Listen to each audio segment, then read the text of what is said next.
After-school teacher Rick Riordan's success at adapting Greek myths into an urban fantasy setting with Percy Jackson and the Olympians, Riordan decided to do the same thing with Egyptian mythology and history. In Percy Jackson, the plot revolved around demigods who inherit the power of their parents, but in the Kane Chronicles, our protagonists, siblings Carter and Sadie, are descended from two Egyptian families of magicians. Like Riordan's previous books, the Kane Chronicles are told in first person, this time as if the novels are recordings left by the Kane kids themselves.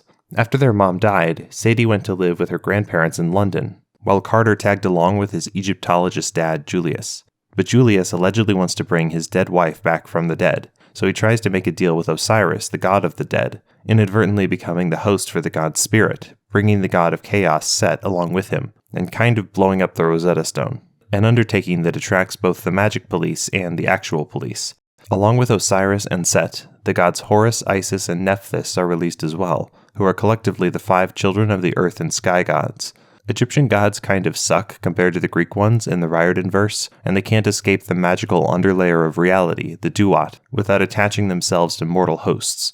Although at this point in the story, nobody knows who their hosts are yet. Set imprisons Osiris/Julius, while Carter and Sadie are pulled into the world of magical politics by their uncle Amos, a magician for a society called the House of Life, which operates out of regions called nomes, modeled after the system of Egyptian territories. Amos escorts them from London to New York because magicians can teleport. The Kane Chronicles takes place in the same universe as Percy Jackson, so there are occasional references to the Greeks, like when Amos mentions that they can't go to Manhattan because there are other gods there that they should leave alone. And there are also a few crossover short stories. These references are a lot of fun, but they kind of entirely break the lore of this universe because Egyptian mythology is mutually incompatible with Greek mythology, since the domains of their respective pantheons intersect, especially on issues like death. And yes, I know there's that one time in The Lightning Thief when Annabeth says that different people see the underworld differently based on what they expect, but that's not enough to cover the diverging explanations for the process of being dead, or how there can be multiple gods of death without stepping on each other's toes. Egyptian superstition dictates that the east bank of a river is lucky and the west bank is unlucky, so Amos takes the Kanes to his mansion built on the east bank. The House of Life absolutely forbids magicians from trying to host the gods, which would make the host infinitely more powerful than ordinary magicians. The House of Life was founded by Thoth, the god of knowledge, who's the only god the House of Life are still cool about. Carter and Sadie are quickly established as having different magical specialities, with Carter being intuitively good at figuring out how magic works, while Sadie can easily translate hieroglyphics. The Kane kids are even more powerful than they should be, and it gradually becomes clear that when their dad became bonded with Osiris, Carter and Sadie became bonded to the gods Horus and Isis, respectively. Also, they learn about Shabti, which are living wax statues, which will be important later. The chaos god Set sends sauropods to attack Carter and Sadie while Amos is away, but Sadie's pet turns out to appropriately be the current host for the god of cats, Bast, and she helps out because Julius once freed her from her imprisonment in the Duat. Gods who are hosted in minor animals are less powerful than human hosts, but still pretty handy. The magic police show up to complain about Julius Kane, and they escort Carter and Sadie to the House of Life's home base in Egypt for training. Carter thinks the magic police, named Zia, are cute. The leader of the House of Life is Iskandar, who has reigned for 2 millennia and trained Carter and Sadie's mom, Ruby. When Ruby had visions of the return of Apophis, the more important spirit of chaos, she wanted to break the House of Life's rules against teaming up with the gods, which caused a major falling out with the House of Life, eventually her own death, and got her husband expelled from the order. Carter and Sadie have like 2 seconds of training, and then they have to go on the run when Iskandar is killed, and the new head honcho, Michelle, hunts the Kanes down for hosting gods. The Kanes resolve to defeat Set on their own, which involves figuring out something called the Book of Thoth, and figuring out who is the new human host for Set. They assume it's Michelle because he's a pain in the butt, but it's actually Amos. Along the way, the Kanes get help from Zia, the sky goddess Nut, as well as Bast, and the Kanes learn magic like turning into animals and using the Duat like an RPG backpack for storing their junk. They also start chatting with the gods they're hosting and exchange notes with Thoth in his base in Memphis, Tennessee. Thoth fills them in that the gods are pretty backstabby, and Isis forced the old king of the gods, Ra, to retire so she could install her husband Osiris as king instead, using Ra's secret name, which gave her power over him. Thoth also explains that in order to banish Set, they have to get the Feather of Truth from the land of the dead, and speak Set's true name. On their way to the land of the dead, the Kanes get more lore about how Bast was imprisoned in the Duat, forced to perpetually fight Apophis in what was inevitably a losing battle. Ruby had foreseen that if Bast lost, things would be apocalyptic, and so she and Julius tried to free Bast and imprison Apophis. In the land of the dead, they meet Anubis, the god of funerals, who doesn't need a human host and can appear wherever graveyards are. He chooses to appear in a form that I will characterize as smoldering anime protagonist, and Sadie is kind of into him. Anubis wants Osiris back to get the Egyptian underworld up and running, since it's kind of in disrepair, so he gives them the Feather of Truth to help things along. After leaving the underworld, they meet up with Amos again, who throws them off the trail by claiming that Set doesn't need a human host. But Zia joins up with Team Kane and says Amos is totally Set's host and is just messing with them. Zia also seems to be Nephthys' host, so she can tell them Set's true name because Nephthys is Set's wife. But Zia doesn't seem to have any godly energy, which is weird. They then have a showdown with Set at a big pyramid, and Carter has a zen moment where he and Horus are on the same wavelength, making them fight better. Sadie is about to imprison Set, but then it becomes clear that Apophis is going to be the real big bad of these books, and that Set is just a mini-boss. So instead, Sadie uses Set's true name to force him to agree to fight Apophis instead. It turns out that Zia was only sort of hosting Nephthys, and the person who they thought was Zia was really a Shapti created by Iskandar to protect her, leaving Carter heartbroken since he never actually knew the real Zia. The gods all go back to the Duat for a while, and since the Kanes aren't hosting them anymore, the House of Life decides to let them live. The Kanes' dad is unfortunately dead, but this was kind of an upgrade because he's the new permanent host for Osiris, and he gets to hang out with Ruby in the underworld, where the kids can come by basically whenever to say hi. Horus, meanwhile, takes the throne of the sun god Ra, who's been missing for centuries since Isis banished him. Quick pause, subscribe to my channel if you want more of these videos, and become a channel member if you like them enough to want to see them early. In the next Kane Chronicles book, The Throne of Fire, the Kanes are magical normies because they don't have their godly hosts to help them do better spells, and can only tap into their power in a more limited way. Yet despite the fact that they are brand new magicians, they are inexplicably giving formal training to apprentices named Jazz and Walt. In this book, our goal is to restore the sun god Ra so he can defeat Apophis. Our timeline is 5 days before Apophis will escape and eat the sun, which would suck.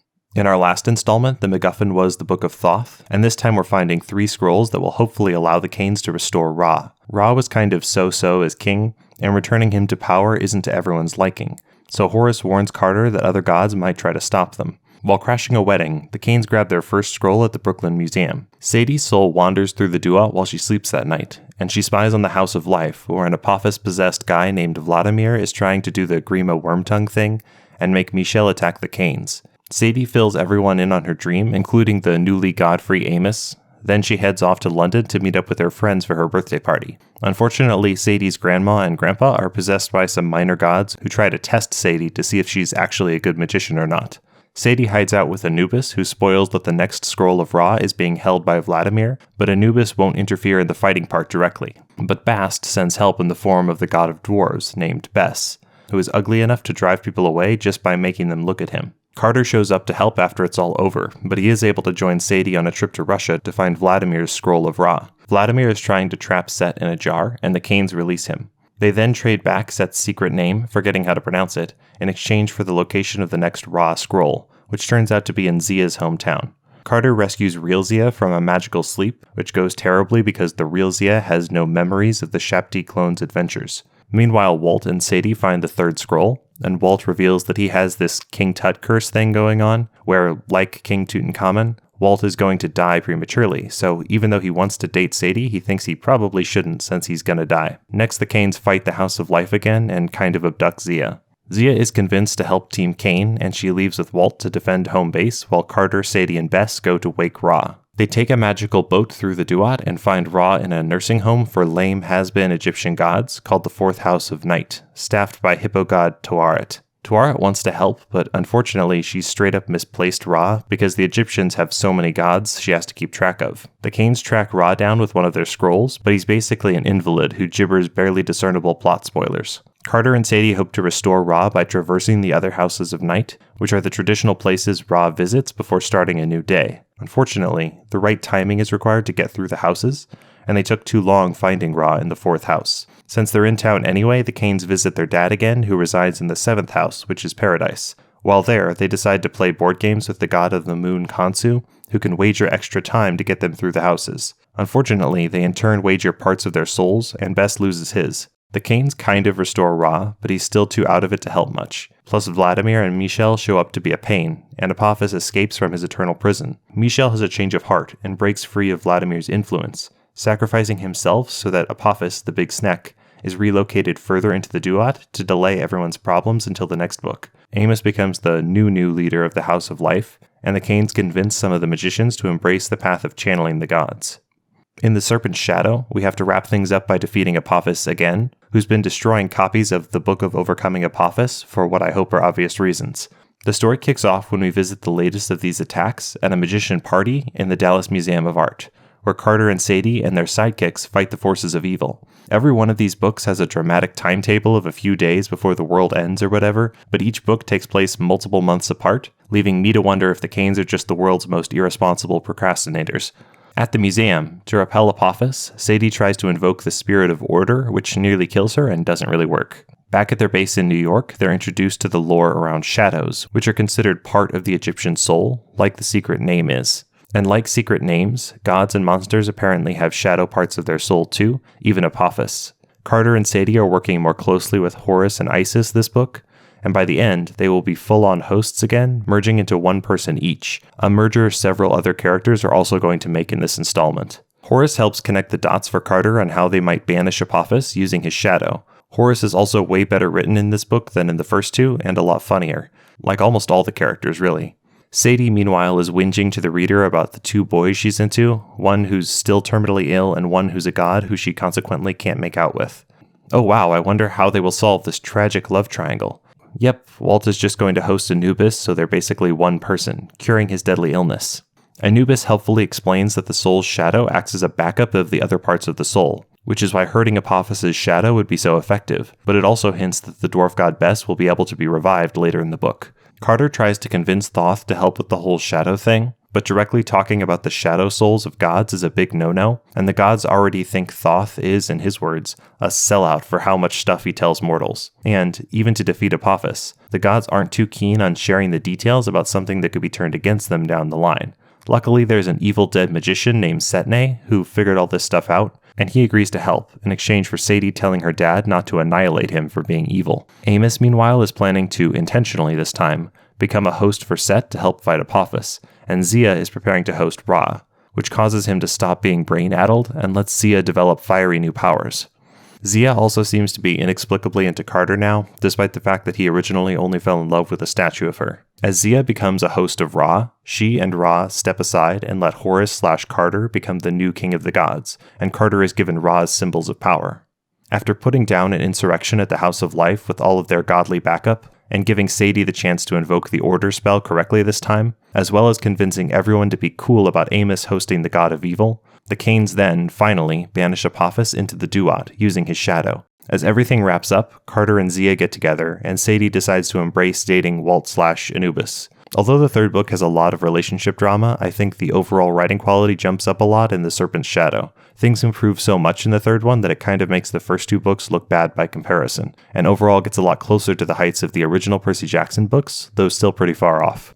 One thing on a personal note that I found super strange about reading these books when I was a kid is that so many young Christian families had a problem with their kids reading Harry Potter because of all the magic, but I've never heard anyone complain about Kane Chronicles, although that could just be down to the fact that Harry Potter is way more successful. Harry Potter had witches and wizards using badly conjugated Latin root words to do spells, but the power still came from them, from the witch or wizard. While in the Kane Chronicles, there are children intentionally preaching, directly to the reader, the merits of hosting actual specific Egyptian spirits, which is way closer to what traditional Christian theology thinks of as witchcraft and demonic possession, because people like St. Paul considered the pagan gods to be real, but just demons and not gods. My reaction to reading the Kane Chronicles is to basically say that the House of Life got it right the first time, and y'all should not be trying to host Egyptian deities. Carter and Sadie don't need to get more in tune with Horus and Isis, they need an exorcist.